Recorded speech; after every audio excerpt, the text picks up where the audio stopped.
For millennia, the mountains have been worshipped from the people of the Andes as sacred living beings. They are called in Quechua apus, which means guardians.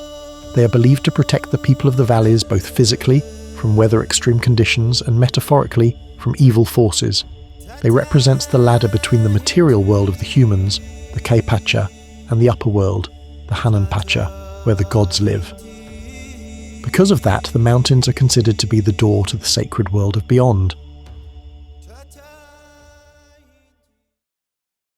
Hi, my name is Marco. I've left my life behind to travel the world with my camera to document the most interesting stories I will meet along the path. My first trip will lead me from Peru all the way to Patagonia, across Bolivia, Argentina, and Chile.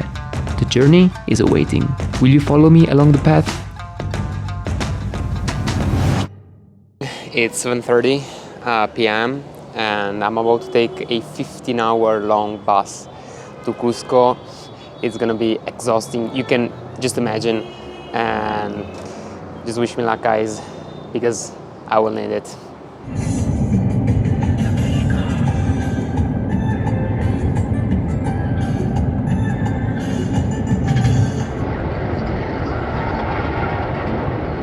We finally made to Cusco, guys. As you can imagine, after 18 hours of bus, I'm exhausted, so I just want to reach the hostel, hit the bed, and see you tomorrow, guys.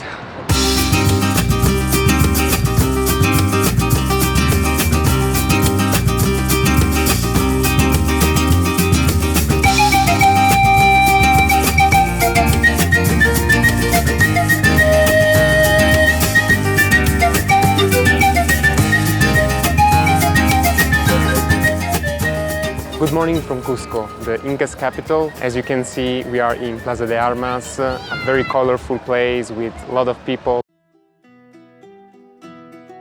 The city of Cusco, or Cusco in Quechua, located at around 3,300 meters above sea level, was the historical capital of the Inca Empire, from the 13th century until the Spanish conquest in the 16th century. Traditionally, Cusco means center, navel or belt. This is because, according to Inca mythology, the underworld, Ucupacha, the visible world, Kaypacha, and the upper world, Hananpacha, converged there.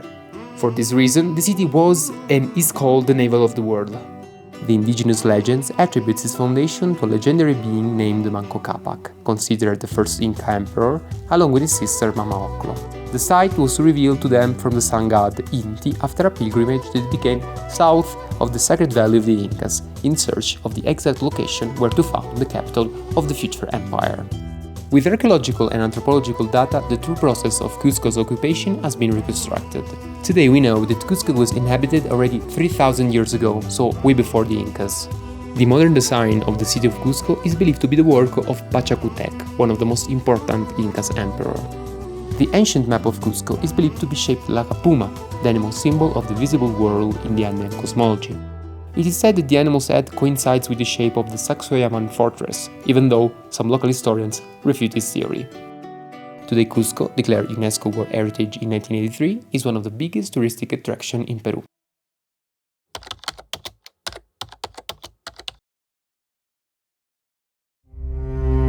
There's something inexplicable that drags the adventure seeker to the mountains. Far away from civilization, the mountains represents the majestic and powerful essence of nature. They're hostile, and yet there's something that pushes us to reach their summit.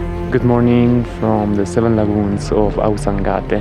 We are at more than 4,000 meters above sea level. We are just having a little breakfast, and in a while we're gonna start the hike. I hope it's not gonna rain, but it will probably rain today, so unlucky me. The seventh lake is in front of the glacier, the Ausangate Glacier. Ausangate Glacier, the altitude of the Ausangate Glacier is that 6,300 meters above sea level. In this place, the natural habitat, the llamas and alpacas and maybe wild animals is in the tops. And totally, the circuit, the 7 lake family is 13 kilometers. Up and down is 4 hours 30 minutes the hike family, okay? Most important family for today, the hike is slowly.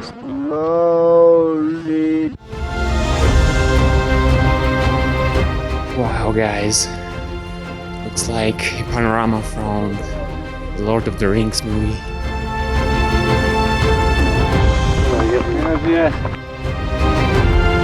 So we are almost at 4,500 meters above sea level. I have difficulty a little bit to breath. There's no time to put the tripod on, but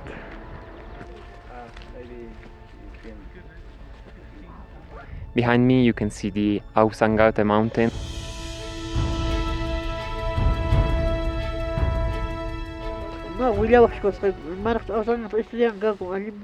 Vicky, pero una causa se quita. Ella dice, cuenta que las lagunas eran muy peligrosas antes. Sí.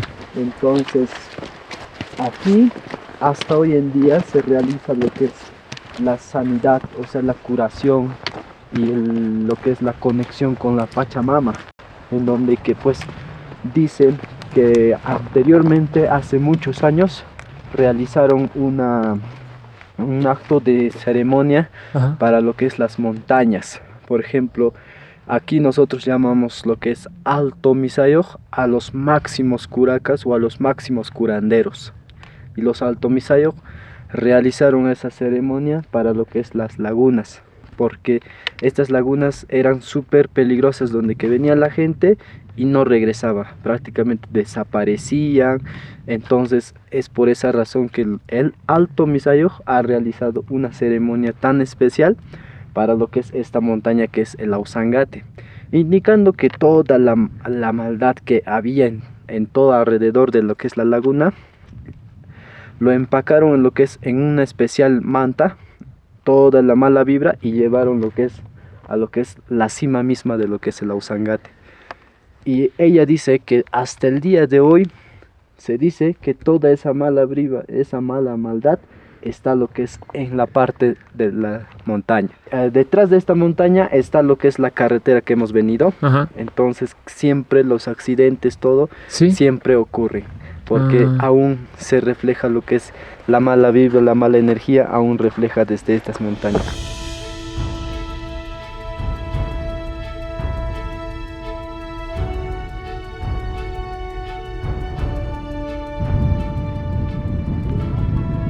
Behind me, the second lagoon.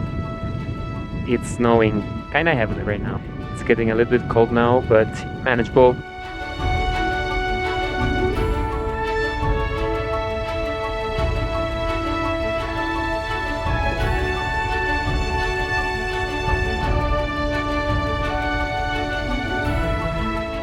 This is the fourth lake, fifth and sixth lagoon.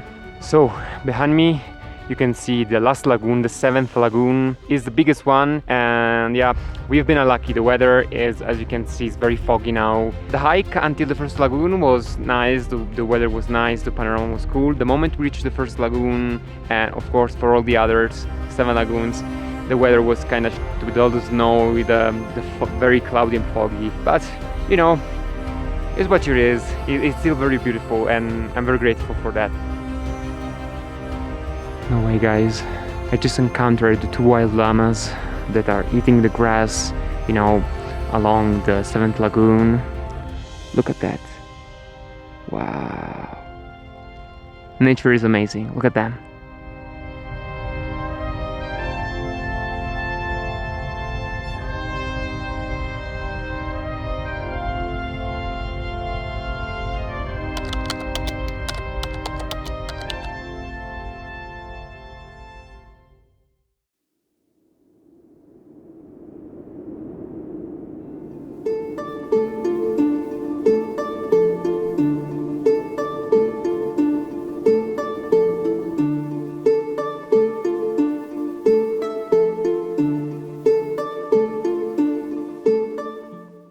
Here we reach around 4,700 more or less, so it's gonna be for sure a tough hike for me that I'm not used to this kind of altitudes. I choose Pallay Punchu specifically because it is less crowded. For certain aspects it is also more unique because of the shapes of the rectangular edges that the summit has. Follow me in this hike to discover the beauty of the Pallay Punchu Rainbow Mountain.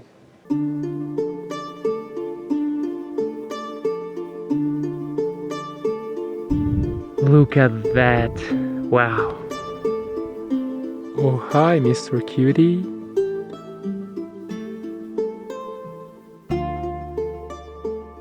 So, to be at 4,000, I guess I'm like 4,400 meters above sea level. It's not that cold. I have only this jacket and a thermic shirt beneath it, but I just want to appreciate the landscapes. What the hell? So this time I'm alone. I'm doing this trek without guides or tours, and there's literally nobody in the hike. Nobody is on the trail. I don't know if to get scared or what, because why is nobody's here?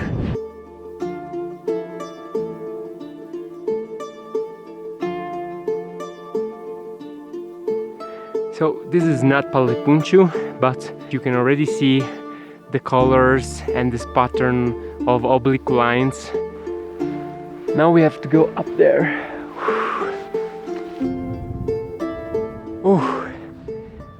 After 3-hour walking, always upwards, we are finally reached the mountain.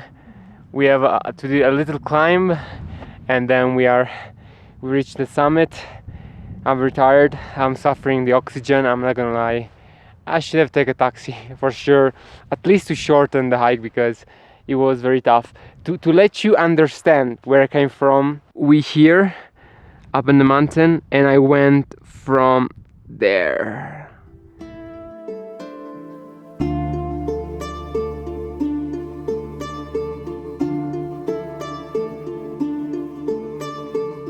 So only this part is left. It will be like 10 minutes walking, I guess. Oh my god, bro. Oh hell no, man. What the fuck, man? Get your ass on. I'm tired, but the panorama repays all my efforts. Look at that. To be honest, I expected it to be a little bit more colorful, but okay. We finally made to the summit, guys. I'm so tired. My breath was in difficulty. It is still now, but now I can rest with this panorama and also this other panorama. Basically every direction that I look at, there's something stunning. It's just, I'm at the top of the world.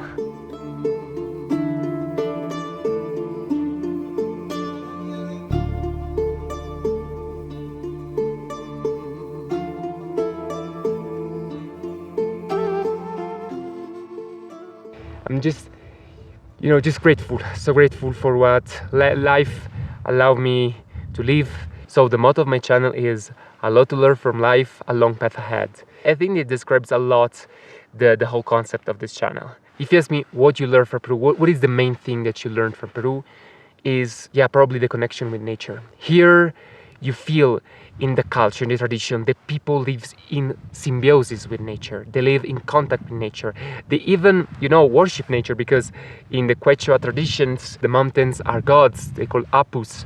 In Europe, we completely lost that. We completely lost the contact with nature, and we don't feel being part of nature itself. So being here, taught me how important it is to reconnect with nature and feel just one thing with it. This is one of the biggest, if not the biggest, present that life gave us.